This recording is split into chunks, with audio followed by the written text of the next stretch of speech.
बिस्मिल्लाहिर्रहमानिर्रहीम। अस्सलामु अलैकुम वरहमतुल्लाहि वबरकातुहू। Welcome to inside dogmas. आज हमने ड्रेस कोड या लिबास के बारे में बात करनी है और हमारा फोकस ये होगा कि हम वुमेन के ड्रेस कोड या औरत के लिबास को लेके बात करें। हमारे इस माशरे के अंदर औरत का बराह रास्त माशरे के साथ भी और उसकी फ़ैमिली में मुख्तलिफ़ लोगों के साथ ताल्लुक़ होता है, और उसके अंदर बहुत ज़रूरी है कि हम देखें कि एक औरत का ड्रेस माशरे के ऊपर क्या इम्पेक्ट करता है, जिन लोगों के साथ उसका ताल्लुक़ है उनके ऊपर क्या असर करता है।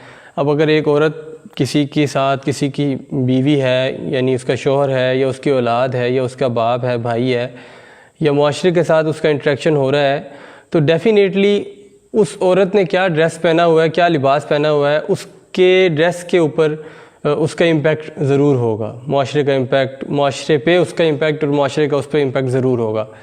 अब अगर वो माशरे में जाती है तो वो किस तरह ट्रीट की जाती है या वो किस तरह ट्रीट करती है माशरे को, ये सारी चीज़ें उसके लिबास के साथ मुंसलिक हैं। हम आज के दौर में अगर देखते हैं तो हमें ये नज़र आता है कि औरत अपने आप को लिबास के साथ मुंसलिक कर लें या किसी भी तरीके से मुंसलिक करके देख लें तो हमें पता चलता है कि औरत अपने आप को मॉडर्न बनाने की कोशिश कर रही है। और उस मॉडर्निज़म के चक्कर में देखा जाता है कि सबसे ज़्यादा मॉडर्न इस टाइम पूरी दुनिया में कौन है, उसको फिर फॉलो किया जाए।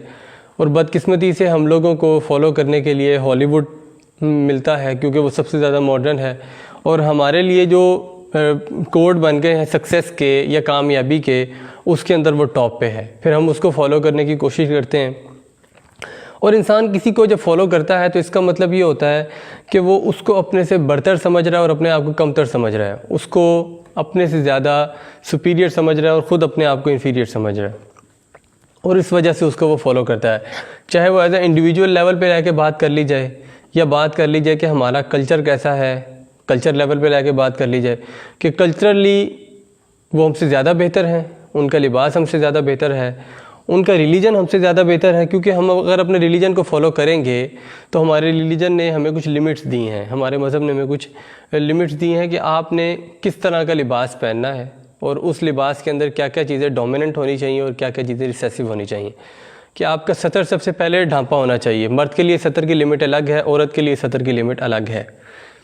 मर्द को कहा गया है कि नाभ से लेकर घुटनों तक आपका सतर है, उसको हर सूरत में छुपाना ज़रूरी है, और औरत के लिए पूरा जिस्म सतर है और औरत को अपना पूरा जिस्म छुपाना चाहिए। तो अगर हम अपने मज़हब की बात को नहीं मान रहे, हम अपने कल्चर की बात को नहीं मान रहे, तो हमें पता चल रहा है कि यार हमें इनकी बात को नीचे रख के उनको फॉलो करना ज़्यादा ज़रूरी है। इसका मतलब हम इनको कमतर समझ रहे हैं और उनको बरतर समझ रहे हैं। और फिर क्या होता है कि हम लोग जब उनका लिबास पहनने की कोशिश करते हैं, उनकी नकाली की कोशिश करते हैं, तो हम ये साबित करने की कोशिश कर रहे होते हैं कि हम भी आपका ही हिस्सा हैं। ठीक है, हमें भी अपने साथ जगह दें। जैसे बॉलीवुड ने हॉलीवुड को फॉलो कर कर के एक ऐसा स्टैंडर्ड बना लिया कि अब हमारे अंदर वही चीज़ आएगी जो उनके अंदर आएगी। पहले वहाँ हॉलीवुड में वो कुछ चेंज आएगी उनके फैशन के अंदर, उनके ड्रेस के अंदर या उनकी इंडस्ट्री के अंदर, तो वो फिर उसके बाद ऑटोमेटिकली बॉलीवुड में आएगी और पाकिस्तान की जो इंडस्ट्री है वो उसको ऑटोमेटिकली फ़ॉलो करेगी। अब आज हम देखते हैं कि औरत ने उनको फॉलो करने के चक्कर में, मैंने ये तमहीद इसलिए बांधी है, मैं टॉपिक की तरफ वापस आता हूँ, कि औरत ने उनको फॉलो करने के चक्कर में या तो तंग लिबास पहनना शुरू कर दिया या ऐसा ड्रेस पहनना शुरू कर दिया, ऐसा लिबास पहनना शुरू कर दिया जो नीम लिबास है, यानी उसके अंदर पार्शली उसकी बॉडी जो है वो न्यूड होती है, नेकेड होती है, नज़र आती है। या फिर उसने ऐसा लिबास पहनना शुरू कर दिया है जो कम है या बॉडी को, मतलब कह लें कि हाफ़ बॉडी को कवर कर रहा है, हाफ़ को नहीं कर रहा। या फिर उसने ऐसा लिबास पहनना शुरू कर दिया जिसके अंदर वो सेमी नेकेड हो जाए, ऐसा लिबास उसने पहनना शुरू कर दिया।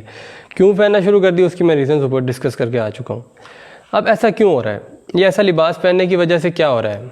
हम ये समझते हैं कि औरत इससे इस तरह का लिबास पहनेगी तो औरत को इज़्ज़त मिलेगी, लेकिन हो क्या रहा है बदकिस्मती से कि अब औरत ऐसा लिबास पहनती है तो फिर हम लोगों ने माशरे के अंदर उसका एक ऐसा वैल्यू बना दिया कि अब कोई भी इश्तिहार होगा या कोई भी बाज़ार होगा या कुछ भी होगा, उसके अंदर औरत के इस्तेमाल के बगैर वो काम नहीं होगा। औरत को बीच में इंक्लूड करना ज़रूरी है, वो इज़्ज़त के लिए नहीं है। मतलब ये एक बुराई वाली बात है कि हम अपने घर की माँ को या अपनी घर की बेटी या बहन को हम लोग कहते हैं कि वो टीवी पे जब तक नहीं आएगी हमारी वो चीज़ नहीं बिकेगी। जब तक वो फ्लेक्स उसकी शक्ल का नहीं लगेगा तब तक वो कोई सौदा नहीं बिकेगा, कोई हमारा फ़ोन का पैकेज नहीं सेल होगा या हमारा घी नहीं बिकेगा। वट एवर जो प्रॉपर्टी है, किसी भी किस्म का ऐड है, उसके अंदर औरत की इंक्लूजन बहुत ज़रूरी हो गई है।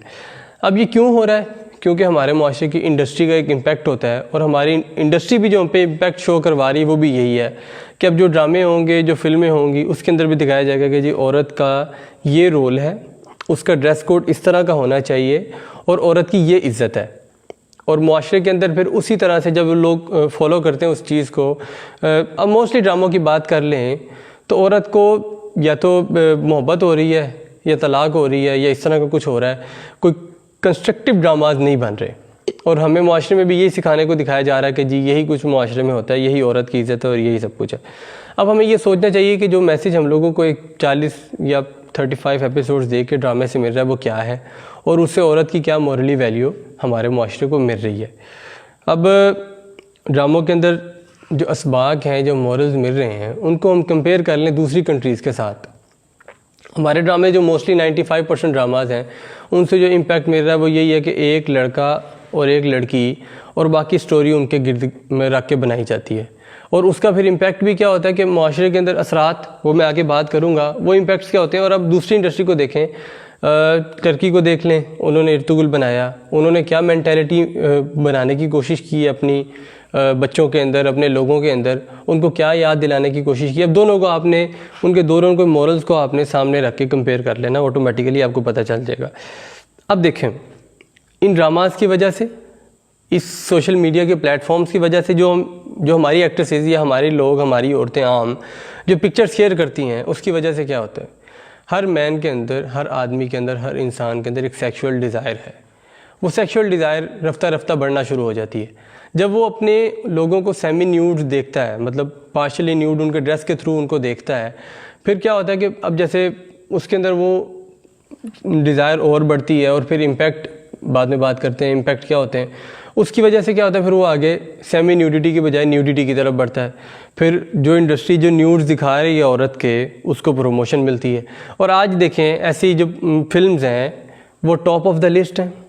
उन्होंने हर इंसान को न्यूडिटी की तरफ लाने के लिए 1000 से ज़्यादा कैटेगरीज़ बना दी हैं, और हर इंसान का वहाँ तक सक्सेस है। ब्लॉक एक अलग चीज़ है, ब्लॉकेज क्या है वो सबको पता है किस किस्म की ब्लॉकेज है, हर आदमी की एक्सेस वहाँ तक है। और उसके बाद हम लोग देखें, फिर हर इंसान को हमने आम अल्फाज में ठरकी बना दी है। अब उसके जब वो फिल्म देखते हैं, माशरे पे क्या इम्पैक्ट्स होंगे, बच्चों पे क्या इम्पैक्ट्स होंगे, इसको देखे बगैर आजकल मोबाइल फ़ोन ने इस चीज़ को काफ़ी प्रमोट किया है। तो ये सारी चीज़ें ड्रेस से बड़ी रिलेटेड हैं, बड़ी ज़्यादा इनका आपस में ताल्लुक़ है। अब वो ड्रेस देखें, हम लोगों को कहाँ नज़र आता है, कमतर बालातर वाली मैंने बात कहा कि अभी रिसेंटली लक्स स्टाइल अवार्ड्स हुए हैं, उसके अंदर आप देख लें कि क्या हुआ है। इमरान खान साहब ने, हमारे प्राइम मिनिस्टर हैं, उन्होंने बात की इस बारे में कि औरत का अगर लिबास कम होगा तो वो मुआशरे के अंदर जो मर्द मौजूद हैं वो कोई फरिश्ते तो नहीं हैं, वो रोबोट तो नहीं है, उनके ऊपर असर होगा और उसका इम्पैक्ट मुआशरे पे पड़ेगा। अब इम्पैक्ट्स की तरफ आ जाते हैं, असरात की तरफ आ जाते हैं। असरात सबसे पहले देखें जी, मुआशरे के अंदर आप स्टैट्स निकाल के देख लें, हॉलीवुड के स्टैट्स निकाल लें, बॉलीवुड के स्टैट्स निकाल लें, फिर पाकिस्तान के अंदर थोड़ा सा इस्लाम रह गया, अब उसके भी स्टैट्स निकाल लें, तो नंबर ऑफ़ रेप केसेस आपको पता चल जाएगा कि कहाँ पे ज़्यादा हैं। Hollywood top of the list, rapist ever के इतने रेप पिछली सदियों में नहीं हुए होंगे जितने इस 20 सालों में, 10 सालों में हो गए होंगे। क्यों हो गए? क्योंकि यही सारा कुछ मीडिया का रोल क्या है, ये ड्रामों का रोल क्या है, वो आपको नज़र आ जाएगा। बॉलीवुड के अंदर उससे कम होंगे, फिर पाकिस्तान के अंदर भी बढ़ रहे हैं, रैपिडली बढ़ रहे हैं, लेकिन उनसे कम होंगे। क्यों? क्योंकि अभी यहाँ पे थोड़ी सी शर्म बाकी है, लेकिन हम लोग बड़ी रैपिडली उस तरफ जा रहे हैं। तो पहला इम्पैक्ट यह होगा कि रेप भी बढ़ेगा, और फिर ये सारी फाशी वगैरह जो फैल रही है ये फैलेगी। दूसरी बात क्या है कि फिर हम देखें, इसके इम्पैक्ट दो तरह के हो सकते हैं। एक इम्पैक्ट होंगे मैरिड लाइफ के ऊपर और एक सिंगल लाइफ के ऊपर। अगर या चिल्ड्रन जो है या बच्चे हैं या जो यंग जनरेशन है उसके ऊपर अगर तो देखें कि मैरिड लाइफ में देखा जाए तो फिर लोगों को तलाक बढ़ेगी, ठीक है, क्योंकि जब इस तरह की सोसाइटी बन जाएगी फिर उसको अट्रैक्शन दूसरी की तरफ होगी, पहले से अट्रैक्शन ख़त्म होगी, क्योंकि ये डिज़ायर ख़त्म नहीं हो सकती। उसको ख़त्म करना है तो आपको अपने आप को बेहतर करना है। डिज़ायर बढ़ेगी, पहली से जान, बीवी से जान छुड़ाने को दिल करेगा, तलाक बढ़ेगी। और ये तलाक, ये जो डिवोर्स रेशो है, फिर इसको कंपेयर कर लें हॉलीवुड के अंदर कितनी ज़्यादा है। ये 19s के अंदर देखें तो उनमें कितनी कम थी, पाकिस्तान में ना होने के बराबर थी, इंडिया में बहुत कम थी। ये आहिस्ता आहिस्ता आहिस्ता आहिस्ता जितना ज़्यादा हम उनको फॉलो कर रहे हैं, उनके अंदर कितना ज़्यादा है, फिर इंडिया के अंदर कितना है और पाकिस्तान के अंदर कितना है, ये आप स्टैट्स नेट से निकाल के देख सकते हैं। उसके बाद क्या है, रिश्तों का तकद्दुस ख़त्म हो रहा है। रिश्ते, माँ है, बहन है, बेटी है, उसका तकद्दुस किस तरह ख़त्म हो रहा है कि जब हम किसी की माँ बहन बेटी को उस आंख से देख रहे हैं, थ्रू डिजिटल प्लेटफॉर्म या थ्रू मार्केट में या अपने एजुकेशनल इंस्टीट्यूट्स में या जहाँ भी, जिस आंख से हम देख रहे हैं, जिस रिलेशनशिप को हम कायम करने की कोशिश कर रहे हैं, जिस तरह का ड्रेस हम उनका देख रहे हैं, डेफिनेटली हमारे भी घर में माँ बहन है, उसको भी कोई उस तरह का देख रहा है। तो वो एक जो बीच में बाउंड्रीज थी वो ख़त्म होती जा रही हैं। ये भी रेट उनके साथ कंपेयर किया जा सकता है। फिर सबसे बड़ा जो लॉस पाकिस्तान को हो रहा है या इस्लामिक कंट्रीज़ को हो रहा है वो ये है कि हमारा एक फैमिली सिस्टम बना हुआ था। इस फैमिली सिस्टम के ऊपर एक अलग से मैं वीडियो कर चुका हूँ, आप उसको देख सकते हैं। फैमिली सिस्टम कितना ज़रूरी है सोसाइटी के लिए। बाहर के मुल्कों में ये टूट गया, अब उनको वो चाहते हैं कि यहाँ भी टूटे, इसीलिए वो इन चीज़ों के ऊपर एक बजट लगा रहे हैं, पैसा लगा रहे हैं इन फिल्म्स को बढ़ाने के लिए। और पाकिस्तान के अंदर फैमिली सिस्टम आहिस्ता आहिस्ता ख़त्म होता जा रहा है। तलाक नहीं होगी, एक रिकग्निशन होती है मामू चाचू वालिद की, जब वो बढ़ना शुरू हो जाएगा तो फैमिली सिस्टम टूटना शुरू हो जाएगा और फिर यह चीज़ें ख़त्म होंगी। और फैमिली सिस्टम से रिलेटेड ही एक बात है निकाह। इस मुआशरे के अंदर निकाह तेज़ी से ख़त्म होता जा रहा है। मलाला यूसुफ़ज़ई ने रिसेंटली एक बात की थी कि निकाह क्यों ज़रूरी है, और बल्कि पार्टनर्स बनकर भी तो ज़िंदा रहा जा सकता है। देखें, मीनवाइल अगर बॉयफ्रेंड और गर्लफ्रेंड हैं, उनका एक रिलेशनशिप लिमिटेड होगा। इस्लाम प्रमोट करता है फैमिली को क्योंकि एक रिकग्निशन मिलती है, एक सोशल लाइफ इम्प्रूव होती है, मदद मिलती है सब मुआशरे को, एक स्ट्रॉन्ग उनकी आइडेंटिटी क्रिएट होती है दुनिया के अंदर, मुल्क के अंदर, शहर के अंदर, एक फैमिली बन जाती है। और जब वो निकाह नहीं होगा तो रिसेंटली सब कुछ टूट जाएगा। और उसके बाद क्या होता है कि हमारी यंग जनरेशन तबाह हो जाती है। क्यों? अब जो डिजिटल प्लेटफॉर्म्स हैं जो बहुत तेज़ी से बढ़ रहे हैं, जिसके लिए इतना पैसा खर्च रही है बाहर की दुनिया, टिकटॉक है, स्नैक वीडियो है, ये शॉर्ट्स की सूरत में यूट्यूब पे है, या फेसबुक वॉच की सूरत में, ये सारी चीज़ें हैं। तो ये चीज़ें देख के हम उनकी डिज़ायर बढ़ा रहे हैं। इतने रिसोर्सेज नहीं है कि शादी इतनी जल्दी प्रमोट की जा सके। फिर क्या होगा? फिर ड्रेस कोड का मसला है कि ड्रेस उनके ऐसे हैं कि डिज़ायर बढ़ाएंगे, फिर वही सारी प्रॉब्लम्स बनी जा रही हैं स्टेप बाय स्टेप कि रेप बढ़ेगा, उनको डिज़ायर पूरी करने के लिए कोई जगह नहीं मिलेगी, मस्टरबेशन बढ़ेगी, इस तरह के लॉसेस हमें देखने को मिल रहे हैं। तो ये सारी चीज़ें हमें बता रही हैं कि हमारी जो यंग जनरेशन है वो शदीद नुकसान की तरफ जा रही है। अब एक इन सारी रीज़न्स जो मैंने बताई हैं, जो मैंने पहले बात की है कि हो क्या रहा है, फिर मैंने इम्पैक्ट्स की अगर बात की है, तो हम इन सब चीज़ों को देखें तो हमें एक ना एजेंडा मिल जाता है। ठीक है, वो एजेंडा ये मिलता है, इस कैंपेन का सारा मकसद ये मिलता है कि हमारी ज़िंदगी का जो बुनियादी मकसद है ना, वो ये है कि हमने अपनी ज़िंदगी के अंदर औरत को लाना है। बस हमें अपने आप को रिलेशनशिप में लाना है, या हमें किसी औरत के साथ अपना ताल्लुक़ कायम करना है, बस, या हमें सेक्स करना है, या हमें वट एवर जो भी हम लोग करें, हमारी ज़िंदगी में एक औरत होना ज़रूरी है बस। और वो टेम्पररी इंजॉय के लिए, ना कि कंफर्ट के लिए। ठीक है, और फिर हमें एक ही एम दिया जा रहा है कि जी वो इतना ज़्यादा बन गया है कि उसकी वजह से हर बंदा तरसा हुआ है आज के दौर में। अब इन सब इतनी सारी प्रॉब्लम्स हमने देख ली हैं, इसको डिस्कस कर लिए, ये सारी बातें हक हैं। मैंने ये जनरल सी बातें कि मैंने किसी को क्रिटिसाइज़ नहीं किया, क्रिटिसिज्म भी हो सकता था इन चीज़ों को लेके, लेकिन ये सारी चीज़ें सच हैं, इनको मानना चाहिए। अब इन चीज़ों को अगर हम चाहते हैं कि प्रमोट ना हो, हम अपने आप को ठीक करना चाहते हैं, बेहतर बनाना चाहते हैं, तो हम क्या कर सकते हैं? करने वाले कामों में सबसे पहले ये है कि अवेयरनेस सबसे पहला स्टेप होता है। कहीं भी कुछ भी आपने करना है, आपको अवेयरनेस देनी पड़ेगी। किसको अवेयरनेस देने के लिए पहला स्टेप होता है आपकी फैमिली, आपका घर, आपके बहन भाई, आपके माँ बाप या आपके बच्चे, उनको आप अवेयरनेस देना शुरू करें। उनको बताएं कि एक औलाद माँ बाप के लिए कितनी अहम होती है, उसकी तरबियत कितनी अहम होती है, अल्लाह ताला ने उनको इकट्ठा क्यों रखा है, वो पेयर की सूरत में क्यों हैं। आप उनको ये बताएं, उनको डराएं कि आखिरत के अंदर रिवॉर्ड्स क्या मिलेंगे। उनको ये बताएं कि एक बराबरी वाला जो लेवल है वो किस तरह बन सकता है, तकवा किस तरह बराबर हो सकता है। ये सारी चीज़ें आप उनको बताएं। उसके बाद 70 वाली बात भी मैंने पहले कर दी है। उनको बताएं कि उनके लिए क्या लिमिट है ड्रेस की, उनको इम्पोर्टेंट बताएं, उनको बताएं कि पर्दा कैसे करना है, उनको बताएं पर्दा क्यों ज़रूरी है, उनको बताएं कि पर्दा करने के बाद आप किस तरह सिक्योर हो जाएंगे। ये सारी अवेयरनेस फैलाने से बात होगी।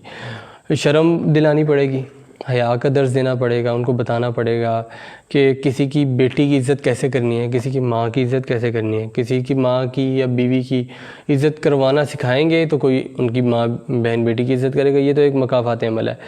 फिर आखिरी बात इसके अलावा जो है वो ये है कि हम लोगों ने माशरे के अंदर जो नेगेटिव इम्पैक्ट्स आजकल फैल रहे हैं थ्रू टीवी या थ्रू डिजिटल प्लेटफॉर्म्स, उनको दिखाने से गुरेज करें। पॉजिटिव एस्पेक्ट्स दिखाएं। यानी अगर हम पढ़ना चाहते हैं तो हमें स्टडी मटेरियल इंटरनेट से इतना ज़्यादा मिल जाएगा जितना बुक से नहीं आजकल मिल सकता। हम लोग वहाँ पे लेके जा सकते हैं, हम लोग उनको पॉजिटिव स्पीच दिखा सकते हैं। नेगेटिव इम्पैक्ट दिखाने से गुरेज करें। इस्लाम नहीं सिखाएंगे तो ना ये ज़िंदगी सुकून में, ना अगली ज़िंदगी सुकून में। इस्लाम सिखाएं, इस्लाम का दर्स दें। और ये भी एक बात है, इसका भी फैक्ट है, निकाह को प्रमोट करने के साथ साथ हमें चाहिए कि एक से ज़्यादा शादियों को भी प्रमोट करें। उससे ये होगा कि डिज़ायर फीमेल्स में भी होती है, उनको भी एक सिक्योरिटी मिलेगी, उनको भी अपने आप को सिक्योर करने के लिए किसी का नाम अपने साथ जुड़ा हुआ मिलेगा, सिक्योर करेंगे अपने आप को। और जब ये वो सिक्योर होंगी, आप भी सिक्योर होंगे, एक फ़ैमिली बनेगी और फिर वही फैमिली सिस्टम प्रमोट होगा। तो निकाह को पहले फ़ोकस करें, फिर एक से ज़्यादा शादियाँ करें। फिर बच्चों को भी ये सिखाएं, ख़ुद भी ये करें कि दूसरे की बेटी को इज़्ज़त दें, चाहे वो कोई भी है, चाहे वो बहन है या माँ है या बेटी है या वट कोई भी है, उसको इज़्ज़त दें। और गौर करें कि आज हम लोग जो आइडेंटिटी चाह रहे हैं वो आइडेंटिटी कौन सी आइडेंटिटी है, वो आइडेंटिटी ज़रूरी है हमारे लिए या नहीं ज़रूरी। अपने आप को असल आइडेंटिटी की तरफ लाएं, हकीकत मानने की तरफ लाएं, ना कि मज़े की खातिर ला के अपने आप को गलीज़ और गंदी आइडेंटिटी दें। क्योंकि सक्सेस असल वही है जो हमें बाद में सक्सेस मिलना है इस लाइफ के बाद।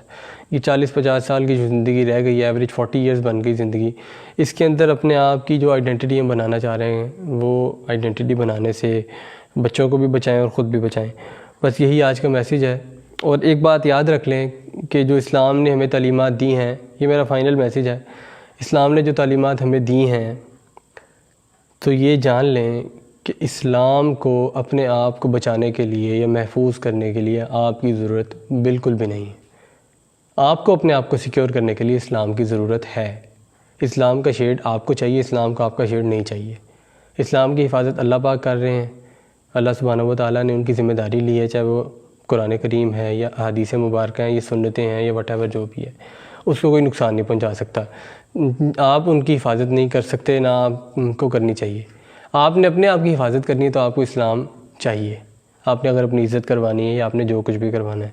तो इसी मैसेज के साथ आज की वीडियो मुकम्मल करते हैं। अल्लाह ताला से दुआ है कि अल्लाह ताला जो कुछ हमने बोला है या सुना है इसके ऊपर हमें अमल करने की तौफीक दे। इसी दुआ के साथ आपसे इजाज़त चाहेंगे। हमें इजाज़त दीजिए। अल्लाह निगहबान।